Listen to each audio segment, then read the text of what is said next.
Assalamu alaikum dear students. This is Dr. Zahid Nazir. Dear students, in previous lecture we have discussed about the introduction of enzyme and characteristics of enzymes along with some important MCQs.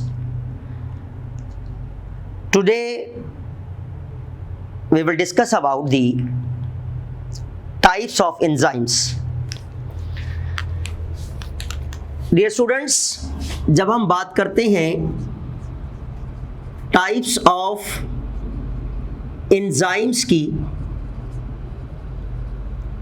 तो on the basis of chemical nature we will classify enzyme into two groups. ये तो हम पीछे पढ़ चुके हैं कि enzymes proteinous nature हैं, मोस्ट ऑफ प्रोटीन पर बेस करते हैं. लेकिन कुछ ऐसे एंजाइम्स जो कि प्योरली मीन्स 100% डिपेंड करते हैं, 100% बेस करते हैं प्रोटीन्स पर, या 100% प्रोटीन्स होते हैं, they are called as simple enzymes. They are called as simple enzymes. तो सिंपल एंजाइम कौन से हैं? दे आर प्योरली, और we can say that pure proteins, which means 100% proteins होते हैं. They are also called as proteo enzymes, also called proteo enzymes. It means ये enzyme 100% protein molecules पर मुश्तमिल होते हैं, और इस वजह से हम इन्हें नाम देते हैं सिंपल एंजाइम्स, जिसमें ये एक्टिव साइट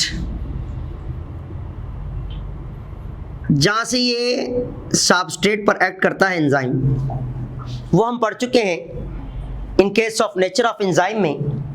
तो हमने देखा कि वो एंजाइम जो 100% क्या है proteins, they are called proteo enzymes. तो एग्जाम्पल हमारे पास है pepsin as well as amylase. तो पेप्सिन एंड अमाइलेज वो एंजाइम है जो कि प्योरली प्रोटीन है, और you know very well pepsin हमारे पास स्टमक में पाया जाता है, और पेप्सिन का काम प्रोटीन्स को शॉर्ट पेप्टाइड्स में तोड़ना होता है, पेप्टाइड्स में, शॉर्ट चेन पेप्टाइड्स में.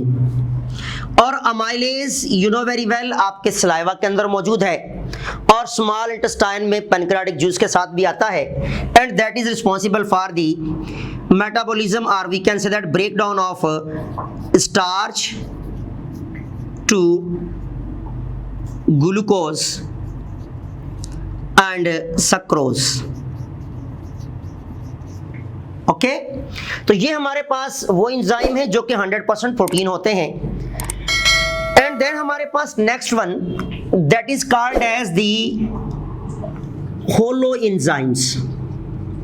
होलो एंजाइम्स, जिन्हें दूसरे लफ्जों में हम नाम देते हैं कॉन्जुगेटेड एंजाइम्स. कॉन्जुगेटेड एंजाइम्स का नाम भी देते हैं. याद रखिएगा, कॉन्जुगेटेड एंजाइम वो एंजाइम है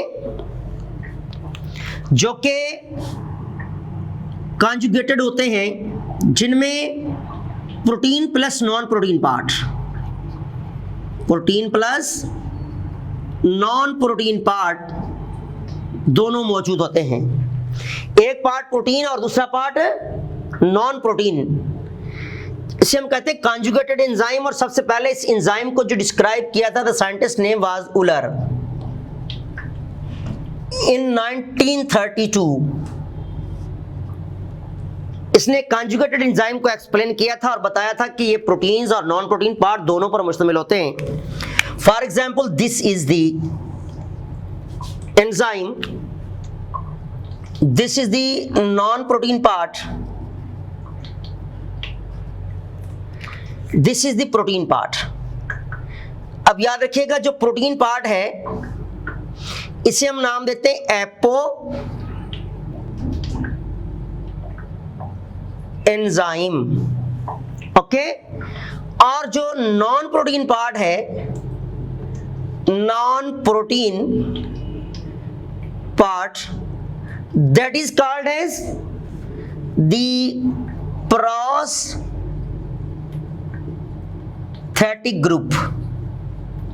What we call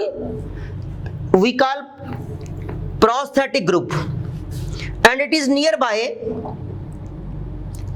2%, and protein part that may be nearby up to 98% of the holoenzyme. Then prosthetic group is subdivided into, means non-protein parts of the holoenzyme is subdivided into two categories. वो categories हमारे पास कौन कौन सी हैं? वो categories हैं, that is the coenzyme and cofactors. याद रखिएगा, अगर तो नॉन प्रोटीन पार्ट क्या है? ऑर्गेनिक है, ऑर्गेनिक। जैसा कि एग्जाम्पल हमारे पास NAD, FAD, NADH etcetera, as well as vitamins. These are the organic parts and they are called as coenzymes. And if the non-protein part of enzyme is inorganic, what? Inorganic, then it is called as cofactor. Like that magnesium, like that calcium, like that zinc, like that etc. कोई भी elements metal में specially, that is the cofactor. अब किसी भी enzyme का non protein part cofactor भी हो सकता है एज अ इनऑर्गेनिक, और कोई एंजाइम भी हो सकता है एज अ ऑर्गेनिक। तो इसलिए प्रोस्थेटिक ग्रुप जिस एंजाइम के साथ मौजूद है, दैट इज कॉल्ड होलो और conjugated enzyme, means protein plus non protein part, protein plus non protein part. इसमें हमारे पास बहुत सारी एग्जांपल्स आती हैं होलो एंजाइम्स की, जिनमें हमारे पास जो है वो पेप्टाइडेज है, एज वेल एज जो है वो कीमोट्राइप्सिन है, और बहुत सारे एंजाइम्स हैं जो कि कॉन्जुगेटेड एंजाइम है, जो अपने साथ क्या रखते हैं? नॉन प्रोटीन पार्ट भी रखते हैं। तो they are called as the holo और कॉन्जुगेटेड एंजाइम्स।